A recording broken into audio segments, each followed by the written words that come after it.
For too many New Jerseyans, drug addiction begins in the medicine cabinet. The Safe Disposal Act is one way the state is trying to stop the progress of prescription drug abuse. And joining us now to talk about that and other drug-related issues is Carl Kotowski, Special Agent in Charge, DEA, New Jersey Division. Carl, welcome. Thank you very much. Good afternoon, gentlemen. Now, the Safe Disposal Act, we've been doing shows about this for years, decades, in fact. It seems like we've seen this before. Is this really going to work? Is this really that important? Well, first of all, it is very important because prescription drug abuse is one of the major problems here in the United States. And as I've mentioned before, and you're probably well aware that prescription drug abuse has led to our current problem, epidemic problem, is heroin abuse. Mm-hmm.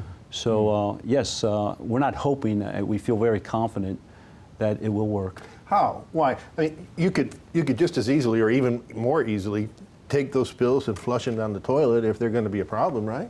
Can't do that, can you? No, that's good for the environment. I mean, even the EPA has said for years that when you flush pills down the environment, it's going to hurt the water supply. Mm-hmm. And after DEA had its national take-back initiatives, and we had 9, I think the country, the people have gotten used to the fact that there's a process in place, and now it's the Safe Disposal Act to safely get rid of your prescription drugs. Break it down. How does it work?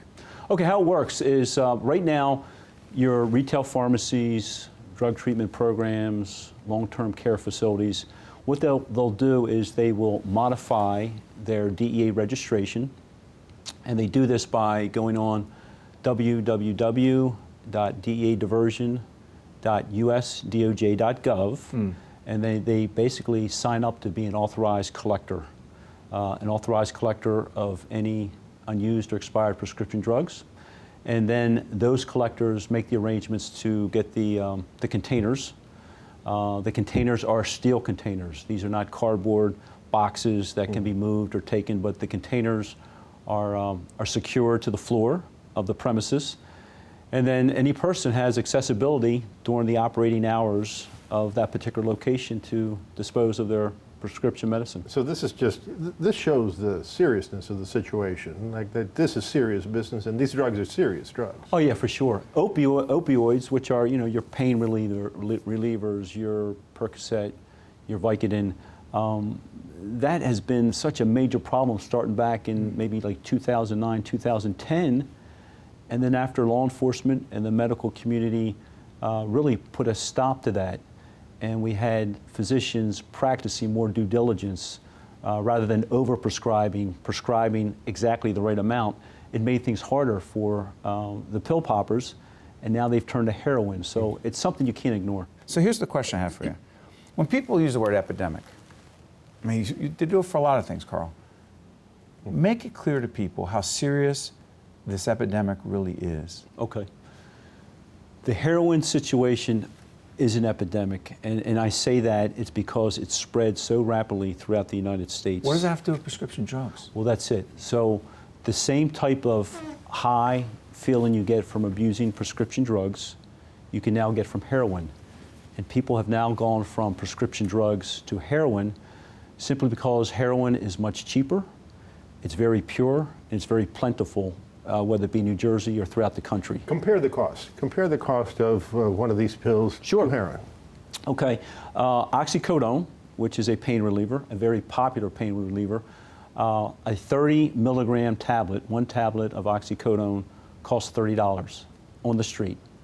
That versus 0.5 of a gram of heroin that you can use for one injection, one snort, anywhere from $7 to $12. Mm-hmm. In some cases, that's cheaper than a 6-pack of beer. Sure. Very alarming. The whole profile of the heroin abuser has changed dramatically. What is the profile now? The profile, okay, so when I was growing up as a kid, the profile of a heroin addict was the individual in a back alley putting a needle in his vein. Right now, the profile is your soccer mom, your rec coach, your college student, your high school guidance counselor.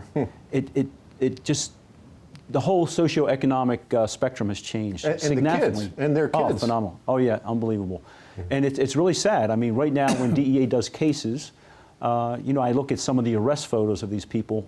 Trust me, they are not your drug addict from 30, 40 years ago. They're clean-cut individuals that first started with prescription drugs, and they've realized, wow, now it's harder to get. It's a lot more expensive. Why should I bother? I'm going to switch to heroin. Real quick, Project Medicine Drop is, explain what that is. Sure. Project Medicine Drop is directed and overseen by the New Jersey Division of Consumer Affairs. Right. And Medicine Drop involves law enforcement agencies in the state of New Jersey that can collect pharmaceuticals 24/7, 365 days a year. Right now, there are 126 police agencies that are involved in Project Medicine Drop. And real quick, Narcan, your thought, what is Narcan? Oh, Narcan's phenomenal. Narcan is a way to reverse the effects of heroin. So heroin, you take heroin, your body forgets to breathe, everything's going to shut down. Narcan is similar to a nasal spray or syringe that you put in your nose, and that reverses the effect. So if you can administer Narcan while your heart is still beating, you can save a person's life. Yeah, and it is saving lives, right? Oh yeah, for sure. Since the first of this year, we've had over 1,200 incidents where Narcan was used and people didn't You know, overdose and die. some people think that the negative effect of Narcan is making some people believe that now, you know, heroin is less dangerous. Yeah, you than don't it have to used worry. be. What do you say? Oh, no, not at all. No, because first of all, not everyone's going to be come upon a police officer who's been trained and knows how to administer Narcan. You know, you can't trust your life or take that risk and saying, oh, well, I'll be fine because somebody will come by with Narcan. No way. Appreciate it. Carl Kotowski is Special Agent in Charge, Drug Enforcement Administration, the New Jersey Division. We appreciate it. Thanks, Carl. Thank you. Ref. And when we come back, Ken Schlager. Stay with us.